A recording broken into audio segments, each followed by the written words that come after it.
Hi, everyone. Welcome to Licensing Your Teen Driver in New York State. My name is Lauren Paterno. I work in government and public affairs at AAA Northeast. The 100 deadliest days run from Memorial Day to Labor Day. This is when teens are most at risk on our roads and most likely to be involved in a crash and unfortunately a fatal crash. We wanted to take this opportunity to discuss the basics to teen driving in New York State. And today I have with me Barbara Ward. She is one of our teen driving experts here at AAA. She's going to answer everything parents need to know about starting the driving process with their teen and establishing safe and confident drivers on our roads. Thank you, Barbara, for being here today. Thanks, Lauren. I'm happy to be here. So first, what should parents know? What is the graduated driver's license and why is this process important?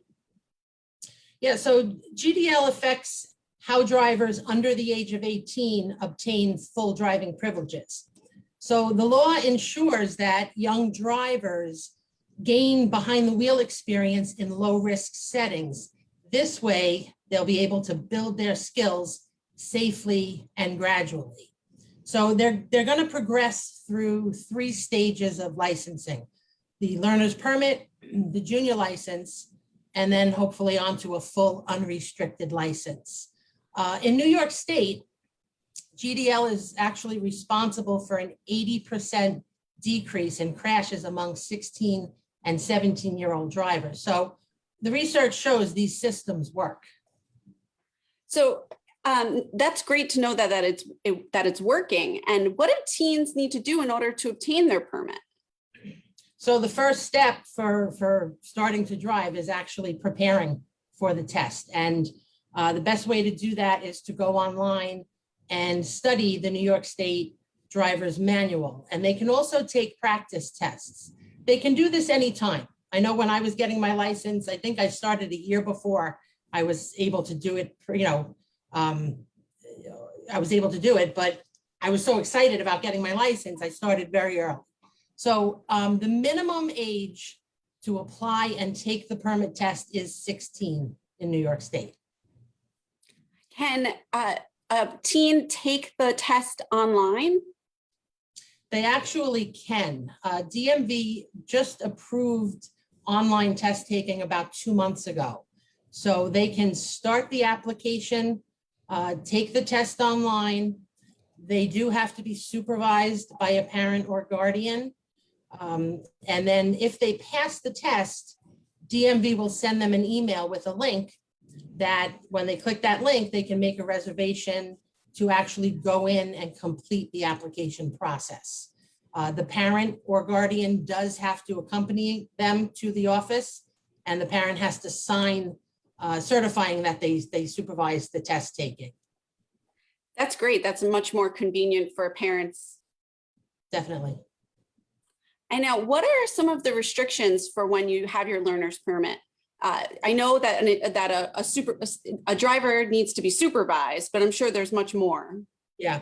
So a learner's permit, it allows the young driver to drive, but only when they're supervised. The supervising driver has to be at least 21 years old. They have to have a valid driver's license, and they have to sit in the front seat with the teen driver. Now, they can only drive supervised between the hours of 5 a.m. and 9 p.m. They cannot have more than 1 unrelated passenger under the age of 21. And of course, everyone needs to be belted.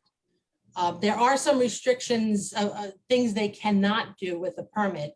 And this is even if they're with a supervised driver. They cannot drive across any bridge or through any tunnel under the jurisdiction of the MTA. They cannot drive on any Westchester Parkway. So Cross County, Hutch, Sawmill, or Taconic. No. They cannot drive in any DMV road test area. And something that a lot of parents are not aware of is they cannot drive in New York City. And we're talking all 5 boroughs, unless the vehicle they're driving has dual controls, unless it has a dual brake. Wow. Okay. So that's very important. So teens who are learning to drive, unless they're essentially in a taking a class, a driving course, really cannot drive in New York City, even accompanied with a parent. No. Okay, that's important. And what are the requirements teens need to fulfill before they can schedule their road test? So they have to hold the permit a minimum of 6 months, right? And within that 6 months, this is when they're going to start learning the rules of the road and practice their basic driving skills. So they'll need to either take a 5-hour pre-licensing course or a state-approved high school driver ed course. They need 50 hours of supervised driving practice. 15 of those hours have to be at night. And then once these requirements are met, they can schedule their road test. If they pass their road test, then they move on to the junior license. Okay, the junior license, that is when teens can actually drive independently. Is that accurate? What should parents know about that once they have their junior license? All right, so this is where it might get a little dicey for New York State, but certainly the passenger restrictions remain the same. No more than one unrelated passenger under the age of 21. On Long Island, all right, the teen can only drive unsupervised between 5 a.m. and 9 p.m., but only directly from home to work. Home to work, that's it.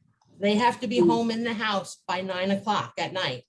And if they're driving to work, they have to carry their working papers.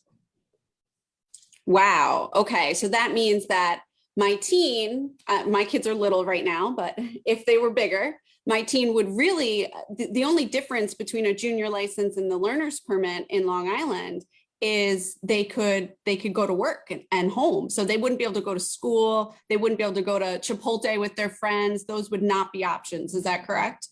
That's correct. No school, no mall, no friend's house, no movie theater, direct from home to work. Now, what about other areas in New York State? Is it different? Yeah, it is a little different. And this is what makes New York State unique. The driving privileges vary depending on which of the 3 geographic locations you're going to be driving in. So there's Long Island, there's the 5 boroughs, and then any county north of the New York City border, which would be Westchester and North, all right, that's considered upstate. So the restrictions are a little less strict upstate. And if a teen has their junior license, they can drive unsupervised anywhere between 5 a.m. and 9 p.m. They can also drive after 9 p.m. if they're supervised by their parents or guardian. So a little bit different. And, you know, I definitely would recommend, if you want the actual specifics, just to so parents can get it under their belt, go on to DMV's website, dmv.ny.gov, and you'll be able to see a chart of the do's and don'ts. Wow. Okay. So in upstate New York, they have a little bit more independence during the junior license period. They can drive not all the time independently, but they do have a little more ability to go to work, go to school, and to the other places, perhaps with a friend to the movie theater or something like that. Yes, but not more than one friend under Just 21. one. Yes. Mm-hmm. And now, what are the steps for a teen to obtain a full license? Well, once they pass the road test, then you know, it depends on how they learned. If they took a state-approved high school driver education course, they get their full license at 17. If they didn't take the high school approved course and they took a 5-hour pre-licensing course, then they get their full license at 18. So there's a big difference with driver education. So there is a bit of a, I don't know if I want to use the word benefit, because we want to keep children and teens practicing driving as long as possible. But basically what you're saying, though, is teens who take driver's education can obtain a full license sooner than teens that do not. That's correct. That's correct. All right. So now, for me, and when I think about when my children begin to drive, I think about cell phone usage. And this really scares me as a parent, and I'm sure it scares many other parents out there. What are the rules associated with driving while using an electronic device in New York? Yeah, so they're pretty strict in New York. They're actually more strict for young drivers, and the law was just changed back in 2014, so not that long ago. But for the junior driver, the first conviction of a cell phone use or texting violation will result in a suspension of their permit or junior license for 120 days. So that's four-month suspension. Once that suspension is lifted after the 4 months, if they get a second conviction within 6 months, their license will be revoked for 1 year. So it really, aside from it being such a danger, it's really quite a setback for them in their learning to drive process. Wow. So it makes me think that parents have to be the role model and put down their own cell phones to ensure that their teens are not using their cell phones while they're learning to drive and have either their full license or their junior license. Absolutely, without a doubt. So one question I had was about driving lessons. Now, obviously not everybody can afford driving lessons, but they are an option. Is this something that you recommend? Do you think that parents should be practicing and teaching their children independently, or are driving lessons a good addition to providing teens the skills that they need? I think driving lessons are a good idea. I think it's important, to get the instruction from a professional, somebody who has the experience of teaching, and then the parents can then reinforce those skills during the practice sessions. So I think as far as driver ed goes, I think driver education is a good idea because they will get that behind the wheel experience from a professional. That makes sense. And finally, what is the best advice you have for parents who are starting this process with their teen?